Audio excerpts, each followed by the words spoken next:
साथी आदरणीय साहब संतोष वर्मा जी के समर्थन में यहाँ पर इकट्ठा हुए हैं। वो जो बात उन्होंने कही थी, मैं समझता हूं कि उस बात के लिए पूरे आरएसएस को उनके पीछे उनके साथ खड़े हो जाना चाहिए था। 1925 से यही प्रयास आरएसएस कर रहा है।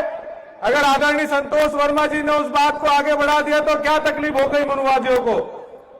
आज हम इसलिए खड़े हो रहे हैं उनके साथ में कि वही आरएसएस का दोहरा चेहरा हमको दिखाई दे रहा है।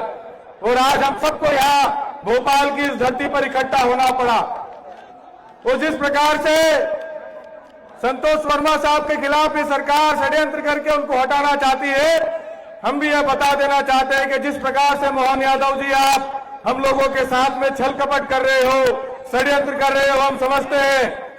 आप लोगों ने ओबीसी की तालियां लूटने के लिए ओबीसी के 13% होल्ड को हटाने की बात तो जरूर कही, क्योंकि आपको पता था कि आपकी कुर्सी हिल रही है। उस कुर्सी को बचाने के लिए आपने ओबीसी की बात कही कि मध्य प्रदेश का 50 से ज्यादा % ओबीसी उनके साथ में खड़ा हो जाएगा।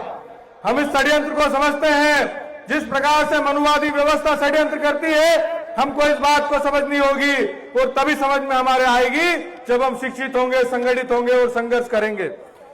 साथियों, हम लोग हमारे अधिकारों की लड़ाई को लड़ रहे हैं। हमारी किसी से व्यक्तिगत कोई लड़ाई नहीं है। हमारे महापुरुषों ने जो आंदोलन को बढ़ाया, हम उस आंदोलन को आगे बढ़ाने का काम कर रहे हैं। हम इस देश की डेमोक्रेसी के पिलर में हमारी हिस्सेदारी, हमारी भागीदारी की बात कर रहे हैं। हमें इस बात को समझने की जरूरत है साथियों कि हमारी लड़ाई किससे है और कैसे है। ये दल, जो मनुवादी दल है, ये सरकार है जो इस देश के एससी, एससी, ओबीसी, अल्पसंख्यक समाज के अधिकारों के खिलाफ षड्यंत्र करके भारतीय संविधान में बार बार बदलाव करके हमारे अधिकारों को खत्म करने का प्रयास कर रही है। हमें हुकार भरनी होगी इस सरकार के खिलाफ और ये बताना होगा कि इस देश में एससी, एससी, ओबीसी, अल्पसंख्यक समाज की एकता जिंदाबाद है, जिंदाबाद थी और जिंदाबाद रहेगी। सम्मानित साथियों, बाबा साहब अम्बेडकर को हमसे बहुत उम्मीद थी। बाबा साहब अम्बेडकर को उम्मीद क्या थी? बाबा साहब अम्बेडकर का जन्म 1891 में हुआ, लेकिन जब वो पढ़ लिख करके भारत आए तो इस देश की 21वीं सदी में पैदा होने वाले नौजवान युवाओं से, इस देश की 21वीं सदी में पैदा होने वाले बहुजन समाज से उम्मीद लगाई कि 21वीं सदी हमारी होगी। उन्होंने उम्मीद लगाई कि इसी 21वीं सदी में हम सत्ता की ओर अग्रसर होंगे और सत्ता की प्राप्ति को करेंगे। सत्ता की प्राप्ति को प्राप्त करके इस देश में सत्तारूढ़ पार्टी जो है उनको हटा करके उनकी जो मनुवादी व्यवस्था लागू हुई है उसको हम हटा करके व्यवस्था परिवर्तन करेंगे। तो बाबा साहब अम्बेडकर को खूब उम्मीद हमसे थी। उस उम्मीद पर खड़ा उतरने के लिए हम सबको काम करना होगा मेरे साथियों। हम सबकी जिम्मेदारी है। हम लोग एक डिमांड कर रहे हैं। हमारे माननीय राष्ट्रीय अध्यक्ष साहब विनय चंद्रशेखर आजाद साहब ने एक डिमांड करी कि हम केवल ओबीसी के 13% होल्ड को हटाने की बात नहीं कर रहे।